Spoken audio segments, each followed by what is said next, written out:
अब देखो ये सवाल क्या दिया है, 0 से π/2 log sin x dx का मान ज्ञात करना है। 8 नंबर का क्वेश्चन है बेटा, और हर दूसरे साल आपके पेपर में आता है। अब तक लगभग 16 बार पूछा जा चुका है। कितनी बार पूछा जा चुका है? 16 बार। तो इसमें कुछ नहीं, सबसे पहले माना i बराबर 0 से π/2 log sin x dx, इसको समीकरण नंबर 1 मान लो। तो यहाँ तक। अब इसमें प्रगुण नंबर 4 लगा दो। क्या लगा? प्रगुण 4 से। प्रगुण 4 क्या कहती है कि दोनों लिमिट का योगफल को यक्स से घटा देना है। दोनों लिमिटों के योगफल से यक्स को क्या कर देना? घटा देना है। तो ये क्या बनेगा? log sin π/2 minus X dx। तो यहाँ तक। अब हमको ये पता है, क्योंकि sin π/2 माइनस एक्स किसके बराबर होता है? cos x के। तो इसका प्रयोग मैं यहाँ पर कर सकता हूँ। लॉग को 1/x नहीं कर सकते। नहीं, log को 1/x वो तो इंटीग्रेशन हो सकता है, तो वो डिफरेंशिएशन है। सही यहाँ तक। अब यहाँ से आप i इक्वल टू क्या लिख सकते हो? 0 से π/2 log sin π/2 माइनस एक्स की जगह पे कितना यूज कर सकते हो? इसको मान लो समीकरण नंबर 2। समीकरण 1 तथा 2 को जोड़ने पर समीकरण 1 तथा समीकरण 2 को जोड़ने पर देखो ये बात याद रखना, और लिखना बहुत जरूरी है बोर्ड में कि तुम कर क्या रहे हो कॉपी में। सब चीजें अब 1 और 2 को जोड़ोगे तो हो जाएगा i प्लस आई बराबर 0 से π/2 log sin x dx plus 0 से π/2 log cos x dx। यहाँ तक सही है। अब देखो एक प्रॉपर्टी होती है कि अगर लिमिट सेम हो, लिमिट क्या हो बेटा? सेम, तो फंक्शन को डायरेक्ट जोड़ देना होता है। एक ही लिमिट लगा के फंक्शन को डायरेक्ट क्या कर देना होता है? जोड़ देना होता है। कैसे? ध्यान से देखिए, प्रॉपर्टी ये कहती है कि अगर कहीं लिखो a पावर a से b लिमिट हो fx1 प्लस लिमिट a से b हो fx2, तो आप इसको डायरेक्ट लिख सकते हैं a से b तक fx1 प्लस f2। ये प्रॉपर्टी कहती है कि अगर कहीं लिमिट के अंदर फंक्शन, पहला फंक्शन और दूसरा फंक्शन लिखा हो, दोनों की लिमिट सेम है, तो फिर आप उसको डायरेक्ट जोड़ सकते हैं। दोनों की लिमिट सेम है, तो क्या इस चीज को इधर आई जुड़ेगा तो कितना हो जाएगा?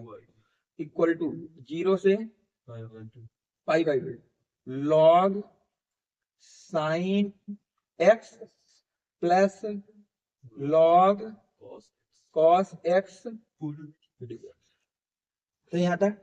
अब log की एक प्रॉपर्टी होती है कि अगर कहीं लिखा log a plus log b, तो उसको तुम लिख सकते हो log a इंटू b। इस प्रॉपर्टी का हम यहाँ यूज कर देंगे, तो 2i बराबर 0 से π/2। सही यहाँ तक। अब आंसर मिल जाएगा log sin x into cos x dx। सही यहाँ तक। अब इसमें क्या करिए, 2i इक्वल टू 0 से π/2 log sin x इंटू। अब इसमें log 2 जोड़ दीजिए, log 2 घटा दीजिए। log 2 जोड़ दो, log 2 क्या कर दो? तो प्लस का log 2 माइनस का log 2। अब पूरे का फंक्शन कितना? dx। यहाँ तक दे दे। सही है, नोट कर देना।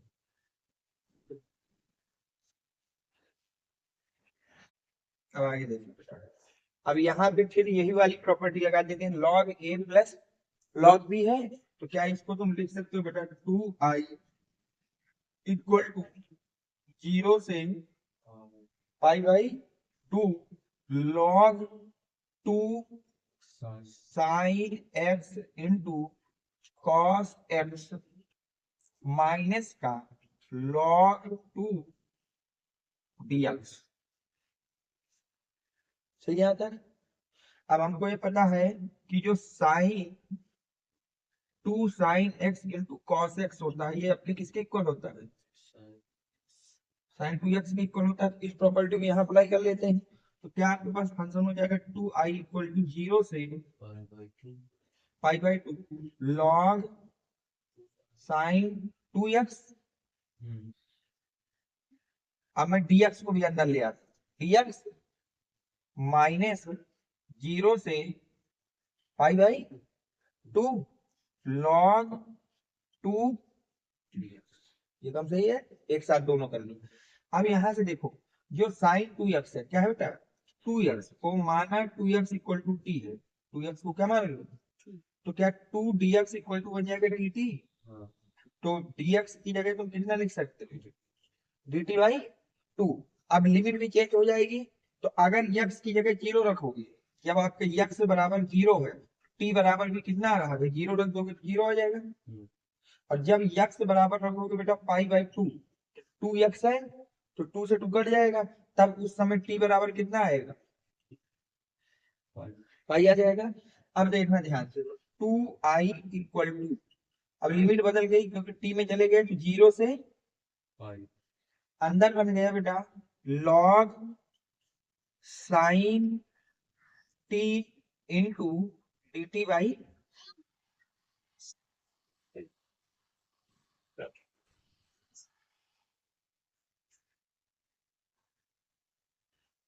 सही है।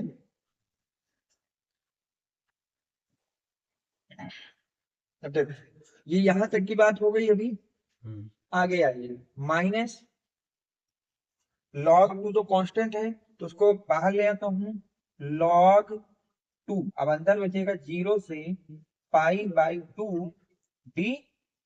सही है यहां तक सब कुछ, उधर घटा लो।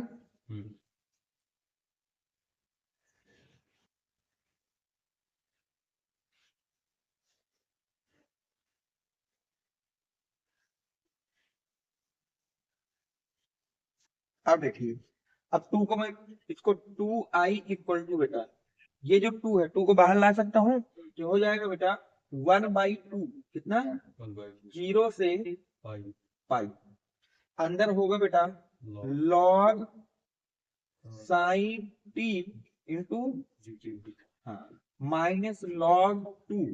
अब इसका dx का इंटीग्रेशन होता है x, और लिमिट कितनी, पाई बाई 2 से 0। सही यहाँ तक। अब आगे देखो बेटा, अब यहाँ से एक प्रॉपर्टी होती है, क्या होती है बेटा, कि अगर कोई फंक्शन लिखा हो बेटा 0 से 2a एफ एक्स, क्या लिखा हो 0 से 2a लिमिट लगी हो, तो आप उसको कर सकते हैं 2 को बाहर लाके आप ये भी लिख सकते हैं। पर ये तब इसकी एक शर्त होती है, जब एफ 2a माइनस एक्स की वैल्यू उतनी हो जितनी एफ एक्स की है।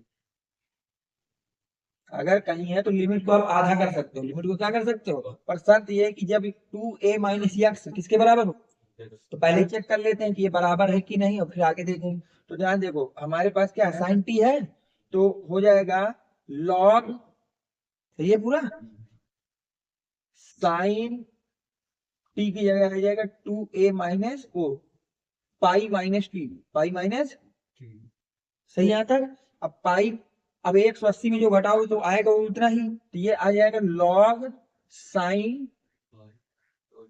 टी आ जाएगा, और लॉग साइन टी, और एफ एक्स क्या है, एफ एक्स हमारे पास यही तो है लॉग साइन, यानी फंक्शन बराबर हो रहे हैं, इसका मतलब इस प्रॉपर्टी को यहाँ पर लगाया जा सकता है, लगाया जा सकता है। तो अब देखना, जब मैं इस प्रॉपर्टी को यहाँ लगाऊंगा तो 2i अपनी जगह, 1/2 कॉमन है, और एक 2 मैंने उतार दिया है,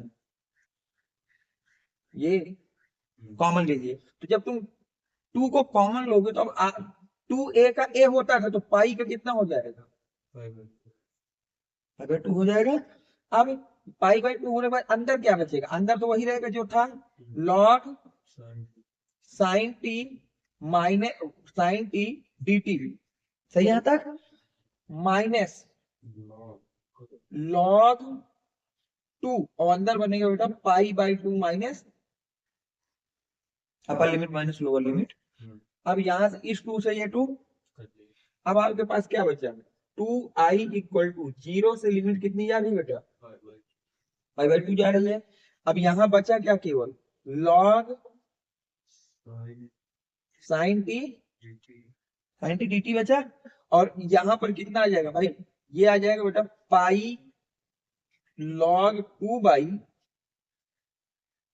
पाई बाई 2 को गुणा कर दिया ना भाई, ये 2 में थोड़ा कटेगा तो log 2 है, तो पाई बाई 2 से गुणा तो पाई इंटू log 2 बटे 2। सही आता है, नोट करो पहले। हम आगे ले ये 2 आई। अब एक प्रॉपर्टी होती है बेटा, अगर कहीं पर लिमिट लिखी हो a से b, F x d x का कोई फंक्शन, तो बिना लिमिट चेंज किए, बिना लिमिट चेंज किए आप वेरिएबल चेंज कर सकते हैं। जैसे ये एफ एक्स में है तो आप इसको एफ टी में भी लिख सकते हैं। समझ में आ रहा है, ये आपकी एक इंटीग्रेशन प्रॉपर्टी होती है कि बिना लिमिट किए आप वेरिएबल को बदल सकते हैं, एक्स की जगह वाई, वाई की जगह टी, और बस dt पूरी जगह चेंज हो जाएगा। तो अगर उसी प्रॉपर्टीज में इस टी को एक्स में लिख लो, किस में लिख लो, तो क्या बेटा ये लिख सकते हो कि इस प्रॉपर्टी से 2i इक्वल टू 0 से पाई बाई 2, फंक्शन मेरा टी में है, उसको मैं एक्स में ले जाऊं, ये तो किया जा सकता है बिना लिमिट बदले। तो यहाँ से हो जाएगा log sine x b x minus pi log 2 by, सही है। और ध्यान करो 0 pi by 2 log sine x d x को आपने आई माना, सब ऊपर देख लो जाके, पहले जब सवाल चालू हुआ तो इसको आई माना था, इतना पूरा मिला लेना है आई। तो अगर ये बेटा आई है तो 2i इक्वल टू यहाँ पे लिख दो I minus pi into log 2 by, इस आई को इधर ले आऊं तो 2i माइनस आई इक्वल टू माइनस का पाई लॉग 2 बाई, अब 2i से आई घटेगा तो I equal to minus log 2 by, और यही हमारा आंसर है। देख